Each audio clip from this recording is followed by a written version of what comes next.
asumani ade arahel tub walin turti gari ashama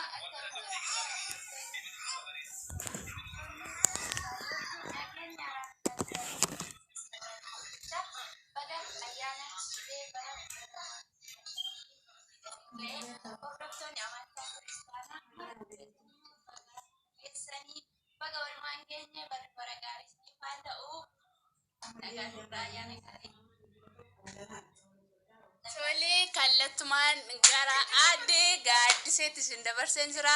Gaaddisee kan maali gidduutti kutuuka yoo gaaddiseen fixe yoo laloon fixe argini bootmata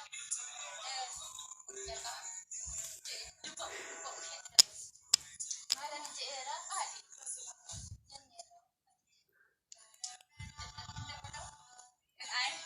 ana farida mucaa manaati sodaatu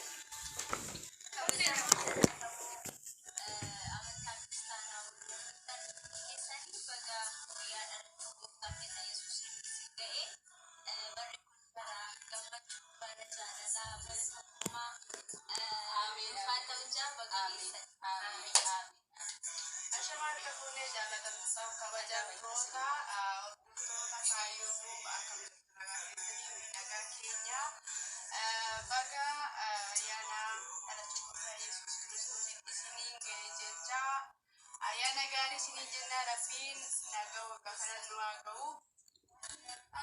amin walumanitin nuagaw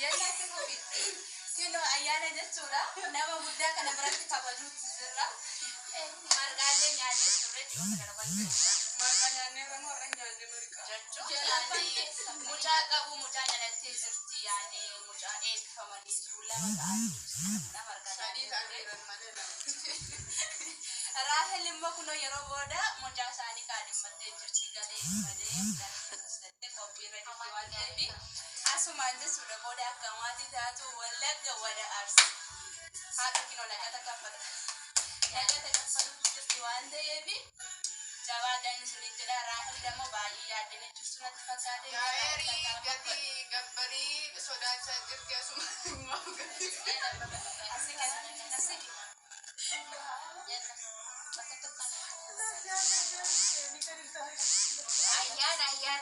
ayana gari sini ya no file ya tahu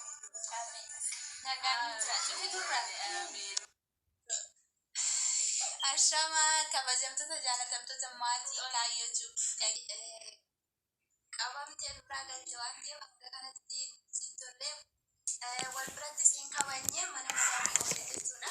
Har'a garuu eeyyama waaqayyoo ta'ee asitti walitti qabamne ayyaana kana haala bareedaa ta'e kabajaa jirra jedha har'a baay'ee gammadeera.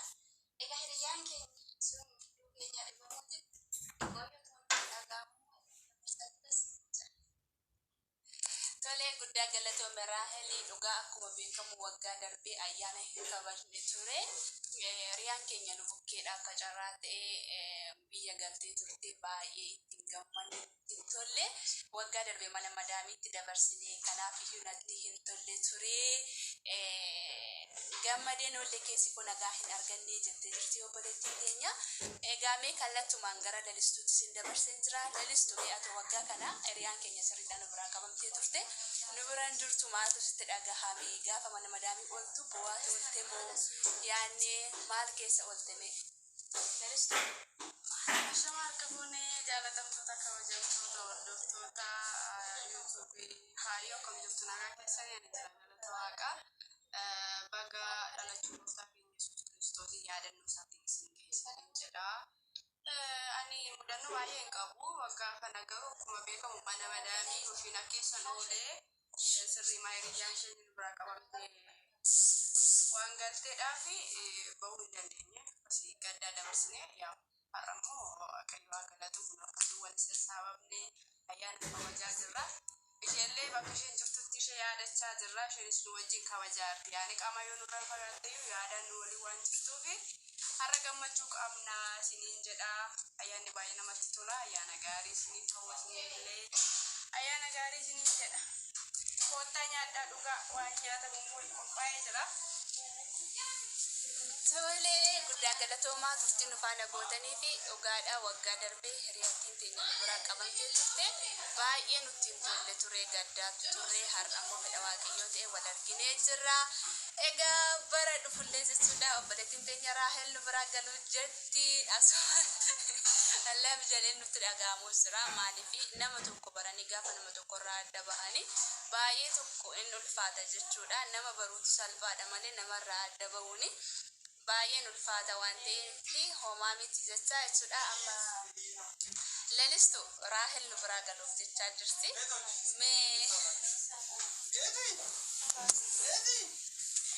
Kabajamtoota jaalatamtoota maatii kaayyooftuuf nageen jaalallaraarri waaqayyo isiniif haa baay'atu obboleewwan kiyya qaqqaalii gaggaarii keessa ala warri jirtan hundumti keessan baga guyyaa yaadannoo dhalachuu gooftaa keenya Yesuus Kiristoos isin ga'e jecha anaa dhufu yooyyaa nooraa isiniin jedheen jira. Guyyaa har'aa kana kiinoo ayyaana kabajuuf hiriyoota kiyya waliin faabittin jedheen jira. Tokkoffaa asumaanii addee Raahel Tuub waliin turtii gaarii. Ashama akkam nageenya raafdalbaa baga ayyaana shibee bara hordoftoonni amantaa kiristaanaa marti keessanii baga geessanii baga walumaan geenye bara gaarii isiniif haa ta'u nagaan ayyaana gaarii. Tole kallattumaan gara addee gaaddiseetti isin dabarseen jira. Gaaddisee qabu. Maal gidduutti kutuuga? Yoo gaaddiseen fixeetti darbe, yoo laloon fixeetti darbe. Ani gini bootuma takka. Maal ani jedheera?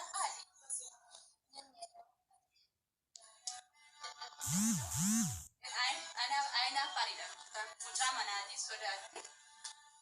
Kabajamoo jaallatamoo amantaa kiristaanaa waliin hordoftan keessanii baga